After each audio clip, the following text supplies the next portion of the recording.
and he's like his fetus dragon, and they pull him up and he hugs him.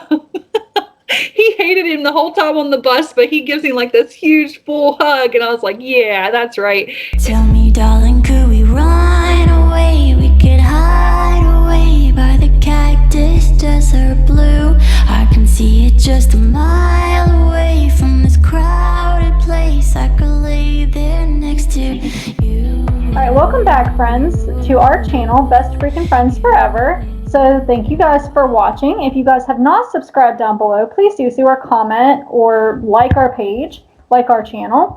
So today we're going to talk about two movies again. So Mary Poppins and Speed. So we're going to start with Mary Poppins. So obviously it has some heavy hitters, but its budget was $6 million. It came out in June of 1965. We couldn't find the gross opening weekend numbers, so we don't have that. Sorry, guys. But it grossed almost 102 million in the U.S., which was 843 million if we do inflation today. And then it grossed worldwide 103 million, which was 851 million if you do inflation. And its director was Robert Stevenson. So that's the little data, or our box office numbers for that. Yep, and it's a musical. Oh yes. And yeah, I feel like they sing more than they really talk.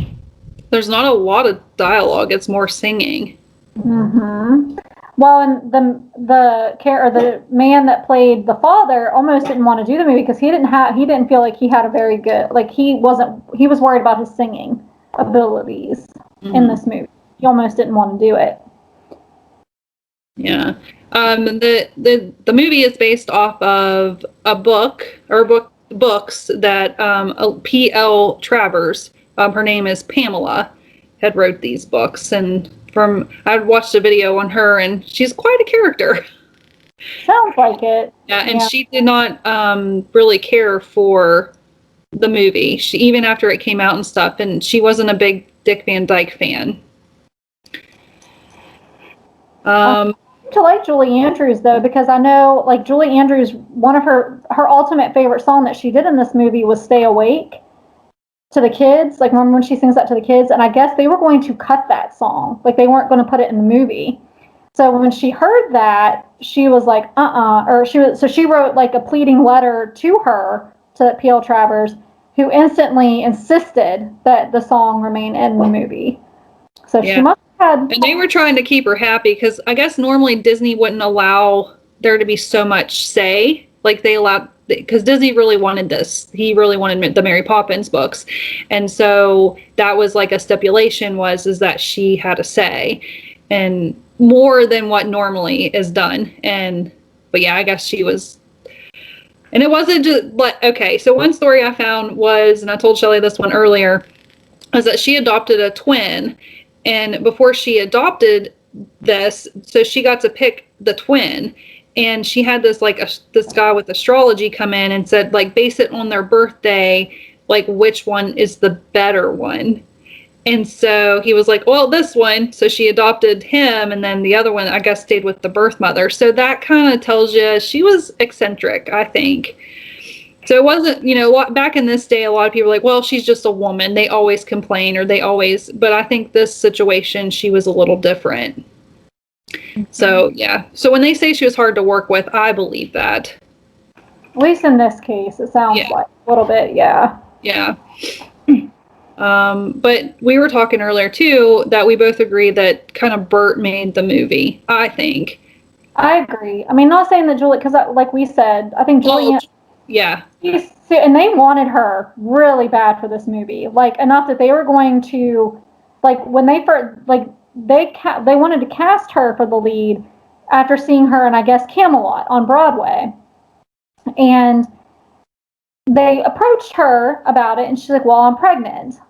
And so they offered to wait until she had the baby to start filming, and they offered her husband, or her then husband, Tony Walton, a job designing the costumes and some of the set stuff.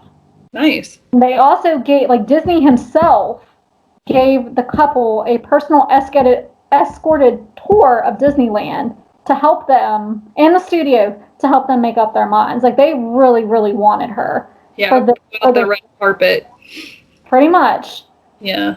Yeah, well, Julie, I think it was worth it. Julie Andrews is amazing. Nothing against her at all. I just think the character Bert, just, I just like that character, and I just think that he really helped that movie. And Dick Van Dyke did a phenomenal job. Well, he didn't even want that role at first. He thought, I forget who he thought would be a better fit for that role, because I think he applied for the bank manager at first, which he played anyway. He played both of them. But no, he wanted that role, and he's like, I'll play it for free. Like, just let me do it. But he didn't think he would be a good Bert he didn't feel like, he thought that this other actor would do better, or a better job at it. And watching him now, really, can you picture anybody else doing it? Mm-hmm. I don't know. Just his talent. Like, my favorite part of the movie is when he's in the park at first, and he's playing all those instruments, and he's singing, and I don't know, and his charisma on screen, I feel like to me that makes, I don't know, I like that part of the movie. Mm-hmm. I like him. He was, what show was he? He was in Diagnosis Murder. He was on the Dick Van Dyke Show, or he had a Dick Van Dyke Show, and I think he was in the Mary Tyler Moore Show too, wasn't he? Or he had some type of part. I've not watched it, so I really don't know how big of a role it was. But yeah, he was in that too. I watched a lot of the Diagnosis Murder. When I was younger, Mom was really into that, so we watched that and Murder, She Wrote, like those old shows. I was there over the summer, or even last March when we first started under quarantine. It was on during the day when we were all home, and so I would sit in front of the computer and check my classwork and stuff, and I would watch it. Yep. Well, it's cool to watch him act with his son too on that show. So, but yeah, he was a big part of the movie. What made it successful. And this was one of Disney's, he regarded it as one of his crowning achievements of his career, this movie. Yeah. Yeah, he was so young, very handsome. He's still handsome today. It's very, he aged well, and yeah, he is still around, right? Yes. Yeah, I think that'd be a sad day. Well, and he was just he made an appearance in the newer Mary Poppins. Okay, cool. And he did the dance. He did the dance routine up on the table. And I guess they wanted, whoever played the other Mary Poppins and her little sidekick, the new Bert, the director wanted them to help him up on the table and stuff and be on each side. And he just kind of went at it dancing wise at 90? It was ridiculous. And they all, I guess on set, they were all just amazed and clapped and cried because he had, yeah. And Julie Andrews is still around. Mm-hmm. And her, she got Sound of Music from doing this movie. Yeah. And she almost didn't do it because she was hoping to be asked by the director of My Fair Lady to star as Eliza Doolittle. And I think Audrey Hepburn that got it over her, or someone big got it over her so she could do this movie. But I think it's one of those things where you look back and you couldn't picture anybody else being in that role. No, I think it was a good pick. They did the casting really well.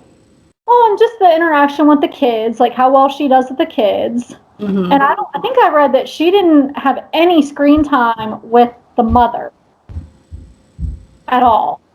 Right. I don't think they got to have screen time together in this movie. But yeah, with her with the kids, singing them to sleep and, and I guess they, I don't know. It was, yeah, they just there. Well, her and Bert's interactions on screen and their chemistry and, yeah. So what's your favorite part? I would see, this one was tough for me because it was, I don't know, I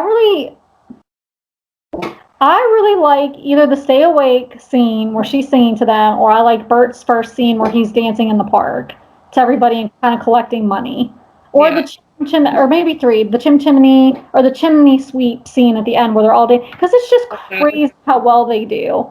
And it's, I mean, just the production of it all is just phenomenal. Yeah. I think, yeah, that's kind of where I'm at. It's like there's just a bunch of little different things that I like. I like when they're cleaning the nursery. They snap their fingers. I like that. I like the scene where they go to visit that guy and he's laughing and he's up in the ceiling. That's a good one. And I like the penguin dance. And see, that's another Dick Van Dyke thing. Like watching, that's a good scene too. And just the chimney, like you said, the chimney sweep when they do that little dance. I like that. Yeah, just there's just a bunch of different little ones that I like. I didn't watch this a whole lot as a kid. I remember seeing like bits and pieces when I was a kid. But there's a lot of people that just love this movie. It's 1995 or no, sorry, 1965. Yeah, and so look where we're at. You know, and I looked up Dick Van Dyke turned 95 back in December. Yeah, going strong. Him and Betty White and Julie Andrews. I mean, they're still around, still trucking along. Speed. Okay, yeah. So its release date was a summer release date. It was in 1994 in June. Opening weekend, it grossed almost 14 million, which with inflation is 25 million today. Its budget was 30 million, so it, almost made half, almost. Gross in the U.S., it grossed 121 million, which is, with inflation today, 212 million. And then grossing worldwide, it grossed 350 million, which is like 615 million today with inflation. I'm like, holy cow. But like, this is just one of those movies, like I read where some of like the extras and things, they knew it was going to be a hit because they would watch, and like when they would go to the bathroom or whatever, they would walk backwards so that they didn't miss anything being filmed. Like, they knew that they had a hit. And it's crazy to think that at first they didn't want Keanu Reeves to do it. Right. Like, I don't know. Because, obviously, he makes the movie. Him and Sandra, and they're, Yep. For sure. And... Yeah, this, once again, we were talking, Shelly and I talk a lot on the side about all this stuff, and this one is definitely... I told Shelly we'll have to do like our top 10, but this one is definitely in my top 10. I love this movie. It is so good. And this movie is really broke up in 3 parts. Think about it. So the first part, they have the elevator scene, and they do, that's like a big part of the movie. Then they have the bus, that's a big part. And then the subway train. Yeah. So it's 3 different things going on. Yeah, so I was watching a video about what things that are wrong with the movie Speed. He talks about it took him years to do this job, the elevator, to set it up and get it going, and to get the bomb just right and everything. And then whenever he did the bus, he did it in like a shorter amount of time. And then whenever he wanted the money for the elevator job, he tacked on like an extra $700,000 for the bus job. He wanted more money. So it's like he went from the elevator to now, well, he probably lost, he's probably thinking, I lost a lot of time and money in this. That's probably worth about $700,000. So now he wants it off the bus job. Yeah, it's just, man, this is good. It's a good movie. I saved some facts about it that I really liked. For the bus jump sequence, a ramp was built. The bus was started from about 1 mile back and accelerated towards the ramp. By the time it hit the ramp, it had reached a speed of 61 miles per hour. It traveled 109 feet, and its front wheels reached an altitude of 20 feet off the ground, which was higher than anyone had anticipated. Because of this, the cameras were not placed correctly, and the top front part of the bus goes out of frame when the bus reaches the maximum point of the jump. I just can't get over that. And like even the part where they had to do that real hard turn and he had them all get on one side of the bus, that's really cool. I didn't find anything on that. The film was released This was cool. The film was released 1 week before O.J. Simpson led Los Angeles police on a chase in his white Bronco after he was suspected of murder. After the Bronco chase, many audiences who saw the film in theaters noticed how closely scenes from the film resembled the real-life Bronco chase, including media coverage and aerial shots of Los Angeles freeways. The famous Bronco chase. It's voted one of AFI's top 100 heart-pounding movies of all time. It was number 99. It almost didn't make the list. It's funny because I watched this a lot as a kid. My parents were into these kind of movies, and when we were watching it the other night, I thought it. Like for me this time, it really was like watching it the first. I mean, I remember everything, but it was like watching it the first time. Like I'm sitting on the edge of my seat, and I'm like, the scene with the stroller. I'm like, oh, and I knew it was cans, but it like felt like the first time for me. I was like, not the stroller. I think we were all, yeah, because I was like that too the first time that I watched it again. Well, and her reaction to that, like Sandra Bullock's reaction, would be probably, I mean, like we talked about before this, we said our reaction probably would have been a lot worse. But I feel like she did a pretty darn good job of, you know, oh my God, I hit him, tell me, you know. And then like when he, yeah. I like his little chuckle because he's like, it's just cans. Like he's, you know, laughing. Stunt coordinator Tracy Butning told Interview Magazine that this was the most challenging of his career, in particular, the iconic stroller full of cans scene. How funny. Yeah. And at least Keanu did 90% of his own stunts. And I guess Sandra Bullock, she learned to drive a bus for this movie. And she passed her test on the first attempt, which is pretty cool. Yeah, that is cool. Go her. She's pretty cool. I like her. The bus number is 2525. 25 plus 25 equals 50, and 50 miles per hour is the level the bus needs to stay above to prevent the bomb from exploding. Yeah, I didn't catch that. Yeah, so that was pretty cool. Well, and like you said, the buses, there were 10 buses that were used in the making of this film. Each had 2 steering wheels, one for Bullock and the other for the stunt driver, which was most often on top or on the roof of the bus for her. So, and I guess Reeves and Daniels, who plays it's Jack and forget his name on the movie. Harry? Yeah, Harry. Yeah. They both trained with real SWAT for this movie. Mm-hmm, yes. Yep. Yeah. So Captain McCannon, is that how you say it? Joe Morton, he's a big actor. He, a lot of people might know him in Scandal. Now, I did not like him in Scandal. I do not like that character. It's every time he comes on screen, I'm like, oh, how do I fast forward this? But in this, I really, really liked him in this. And he's a very handsome guy, and he can pull off a really good mustache. There's very few people that can do that. There are people that can do that. Yeah, Steve Harvey. Sorry, he's got that real strong mustache. Who else? There's somebody else we were talking about that can pull Tom Selleck. Yeah. But yeah, Joe Martin, he's a good, that just goes to show how good of an actor he is. Like if he can annoy me in one show, but then in this, you know, I really, really liked his character in this. What's your favorite part? My favorite part is the very end in the train scene where Sandra's like, you need to get off, and he kind of ignores her and he keeps trying to kick the post, and then she sits down and he's still trying to kick and figure things out and fiddle with her hands, and he just sits down and puts his arms around her. I know, I love that too. I'm like, yes. And when he breaks, like when they make the jump and she's got blood on her and he takes his shirt and he's like, just watch the road, and I don't know, it melts my heart. Can't help it. We should have made babies in real life. I like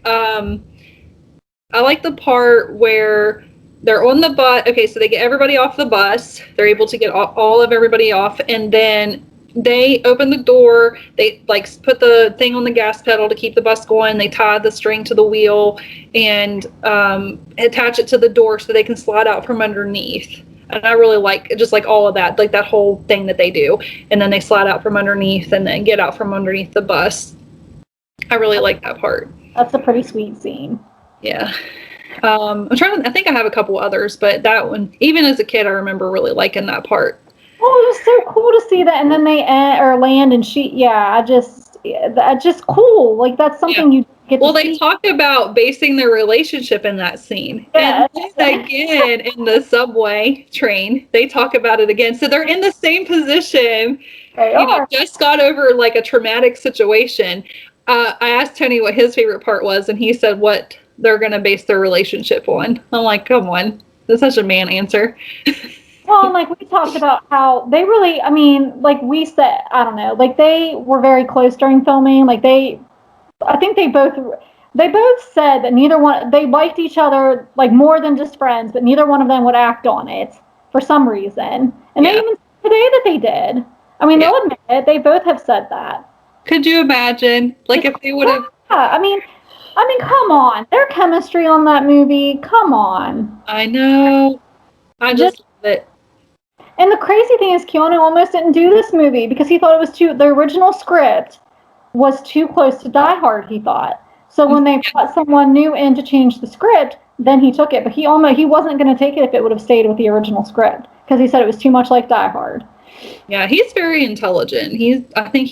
That's why he's gotten where he has, because he's played it right. But there's a lot of big names: Keanu Reeves, Dennis Hopper, Sandra Bullock, Joe Martin, Jeff Daniels, Alan Ruck. I mean, that's a pretty big cast, and Alan Ruck wasn't even that big of a character. Mm-hmm. Well, I can't believe we didn't talk about Dennis Hopper and just how, his being bad, like how good he was at it. I mean, he was, awesome. Oh, and then, because we're used to seeing Jeff Daniels, I mean, let's just be like Dumb and Dumber, like being a comedian. He again is being a comedian. I feel like, he has his moments of comedy here, but I feel like this is more of a serious role for him than, at the time. I forgot he died in the movie, and that made me really sad because, once again, Keanu and him, they had a really good on-screen chemistry. Shoot the hostage. I know, just like, well, I always thought it was like, I never understood, you've got this and this, what are you going to do? Like, what are you going to do? Like, so good. Okay. I think in order to find, defining when he sees that he has Annie, he sees that Dennis Hopper's character has Annie, and he's like, oh, no. Oh, the acting. Yeah. It's like he wants to crawl out of his skin. Dude, like, what do I do? How do I fix this? Like, I can't, because he's not going to shoot her. I mean, I don't think obviously he wouldn't leave her, which, Well, even when Harry died, how he reacted. I mean, he lost it. Yes. I like that scene. He was her Annie for the first time, and not ma'am. Because at first it's like, ma'am, you do really good at this. Have you, And I think it's funny, too, because she lost her license for speeding. Yes.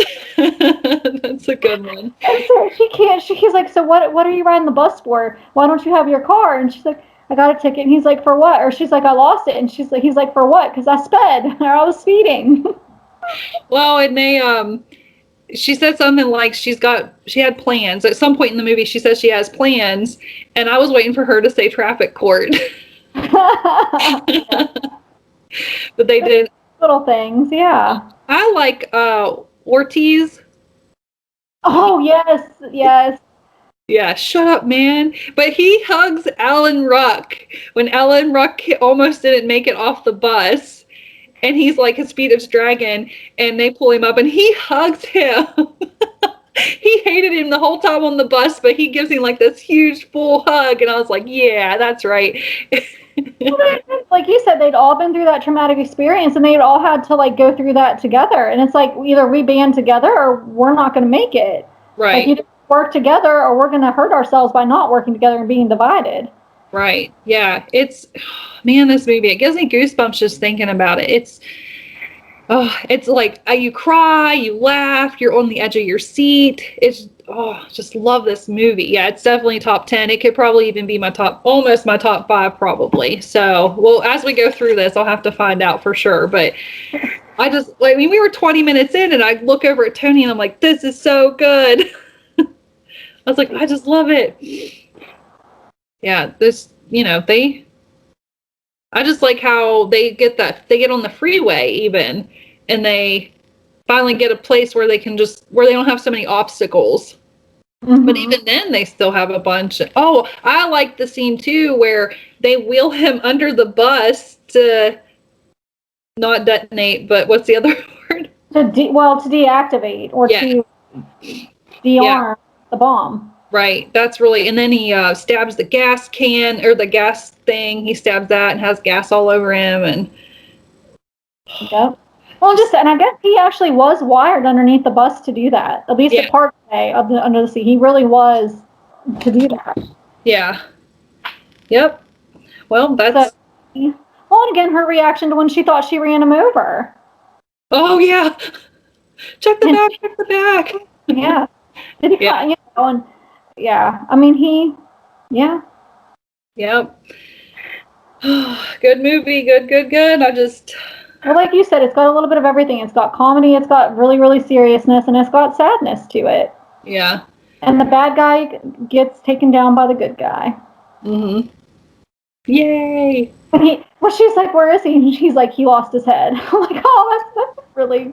Yeah. Well, I even like when Harry is trying to figure out who is doing this, who is a part of...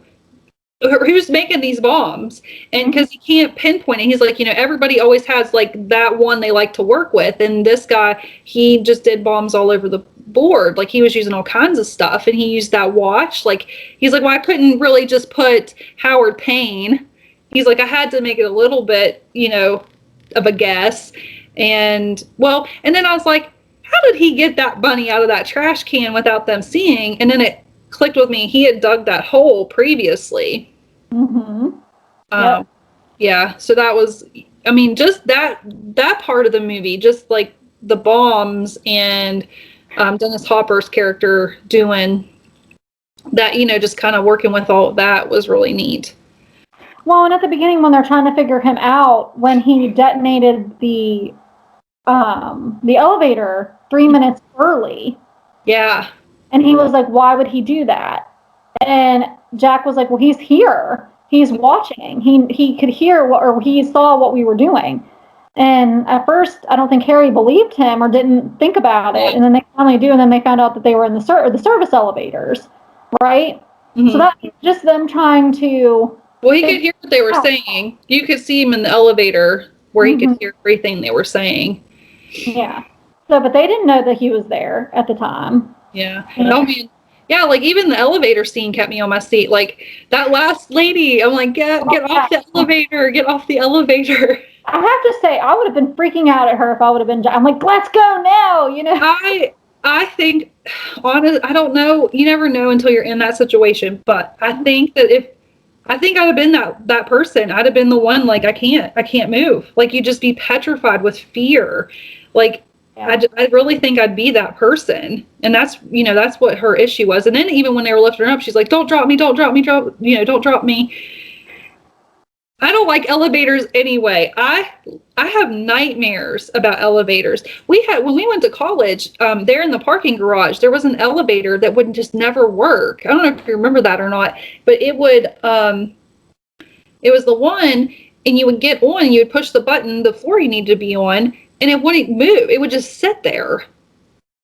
And so then you'd have to push the door, and then, that's scary because you're sitting there thinking, is this going to open back up? And you'd hit the door to open, and it would open back up and let you off.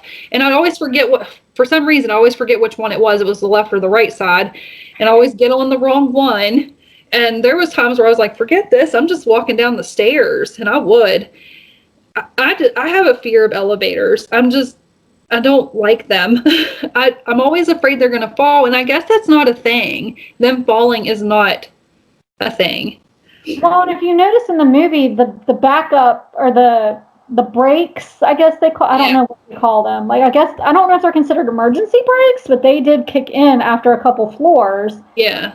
And then obviously they would have been fine had he not blown that line too. So this guy, I mean, Dennis Hopper's character was very, very smart. Like he thought of everything. Oh, I forget what that video said, but he in the movie he says how long it took him to do this job, the elevator job. He planned it for I think you were right. I think it was a year that he had planned it.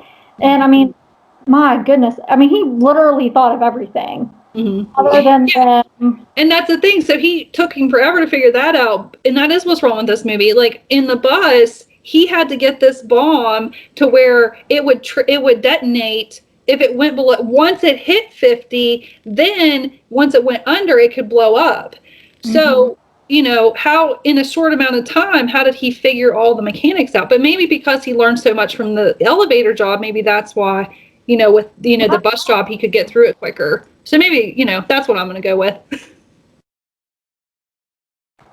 Probably. I mean, I would say he probably had a muffin. And I think he knew how, I mean, because he was a cop or he was a retired cop, wasn't he? Because that's why he had the watch. Mm-hmm. And that's why he wanted his money. He wanted what was owed to him.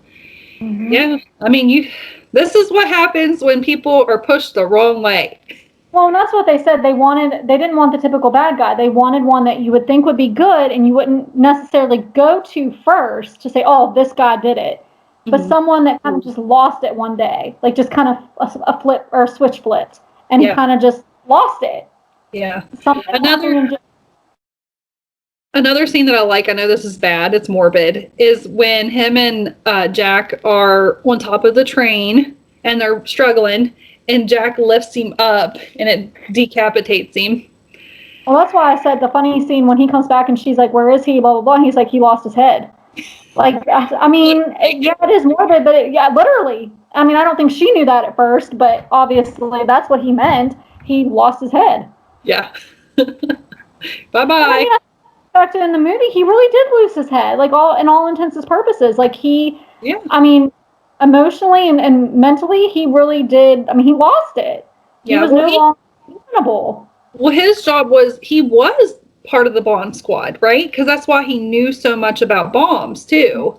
Yeah, so I could see, man. You just think of it like that, too, where, you know, he lost his head, and then he really lost his head. Yeah. Yeah. Pretty good. They're kind of alluding to that, yeah. All right, we'll wrap it up. So we thank you so much for watching. We enjoy doing this, so even if nobody's watching, we're still going to do it because we just love it. So like this video and subscribe to our channel, please, and thank you very much. Next week, so today, as we air this will be Friday. So next week, when you guys will be watching, we are going to do Battle of the Boy Bands. We have 6 bands that we're going to do, 6 boy bands, and we're doing 3 videos next week. This won't be like a regular thing. This is just something we're doing special for the boy bands. So we're doing 2 on Tuesday, 2 on Wednesday, and then 2 on Friday. So just Wednesday will be that odd day that we never do, but we're going to put out a video. And so Shelly is going to do a poll Friday. So you would be doing it Wednesday. So it's kind of in the past type of deal. So Shelly did a poll on Wednesday. I just now thought of that. So she did a poll on Wednesday. If you haven't voted, go vote. Because we'll probably close that, Shelly, on Sunday? Yeah, probably, just so we can get... So please go vote. And let us know. She'll just put a poll and we'll kind of pick a winner. But Shelly and I will go and we'll debate back and forth. And we already have like a thing where we're doing like the scale of how we're going to score them. And then, you know, each day we'll have a winner, and then we'll do the ultimate winner out of those 3. Yeah, we'll do that on Friday. Yeah. Video. Yeah. So, but each day you will get to know who won. So Tuesday and Wednesday, you'll know who won those days. And then Friday we'll do the ultimate winner. Mm-hmm. Yep. So, I'm excited. So I don't know. Should we tell them which band so they can listen to them before we air them? So they kind of. Yeah, we can do that. Okay. So we're going to do, the first 2 we'll do is Backstreet Boys and NSYNC, of course. You have to do them. So we're going to do them, and we'll see who the winner is between them. And then we're going to do 98 Degrees and New Kids on the Block. Kids on the Block. Yes, sorry, I forgot already. We'll see who the winner is between them. And then the third one is Hanson and O-Town. Yep. Yep. So we're taking it way back. Yes. So go and listen to their albums. For Backstreet Boys, we're doing Millennium. Yep. And for NSYNC, I think we're doing Strings Attached, right? Strings. Yeah. Strings Attached. And then 98 Degrees is 98 Degrees and Rising. And New Kids on the Block is, I forget. We'll tell you in the next video. Yeah, but just start listening to them. I mean, you can start listening to songs even if. Yeah, because we picked those albums and we've started and have listened to the album in entirety because we're gonna score the album as a whole. It's their best album, or it's their best-selling album, is what we've picked.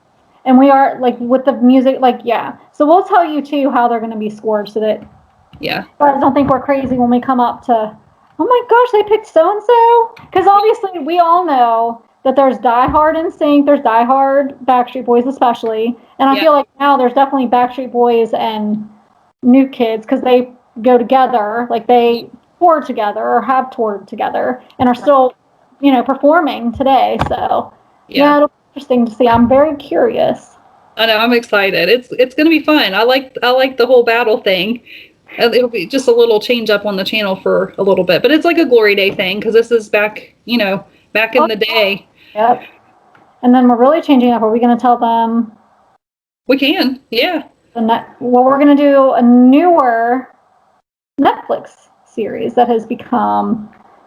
Yeah, it's still going strong. It has been very, so we're going to cover it too. Yep. So we got some stuff in the works and go listen to these boy bands and help us pick a winner. We want your help. Mm-hmm. Yep. So, all right, guys. Well, that's it. Let us know what you thought about Speed, what you thought about Mary Poppins. And until next time, that's it in a nutshell.